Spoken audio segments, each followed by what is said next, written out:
सैकड़ों बार हमको सिखाया और समझाया जाता है कि लालच करना बुरी बात होती है, फिर भी ना जाने क्यों हम लालच नाम के शब्द के चक्रव्यूह में फंस जाते हैं।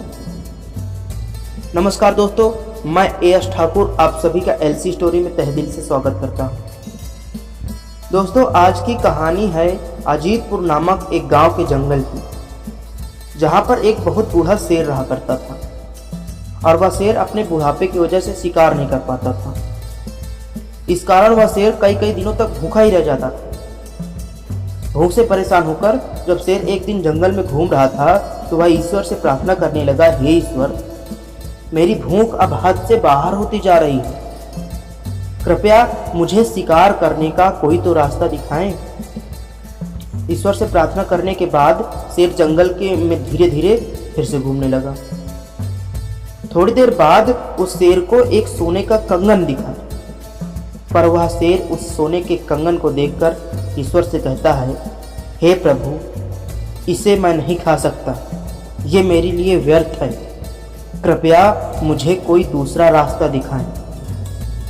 पर शेर ने ईश्वर का प्रसाद समझ उसे अपने पास ही रख लिया।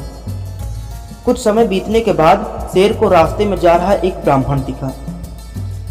शेर ने ब्राह्मण को आवाज देकर पास आने को कहा। ब्राह्मण शेर को देखकर डर गया। शेर ने ब्राह्मण से कहा, डरो मत, मेरे पास आओ। किंतु ब्राह्मण अपने स्थान पर ही खड़ा रहा।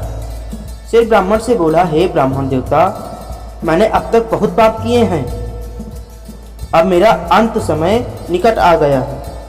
मैं आपको यह सोने का कंगन दान में देकर अपने पापों का प्रायश्चित करना चाहता हूँ।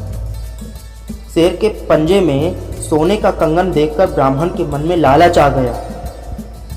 ब्राह्मण ने कंगन लेने के लिए जैसे ही शेर के निकट पहुंचा, शेर ने उसे पकड़ लिया और मारकर खा गया। इस प्रकार लालच करने के कारण ब्राह्मण ने अपने प्राण गंवा दिए। दोस्तों, लालच आपके विनाश का कारण बन सकता है, इसलिए अपने जीवन में लालच कभी मत करना। अच्छा, चलता हूँ, फिर मिलूंगा एक नए मोटिवेशन वीडियो के साथ यहीं एलसी स्टोरी पर। तब तक के लिए टेक केयर, धन्यवाद।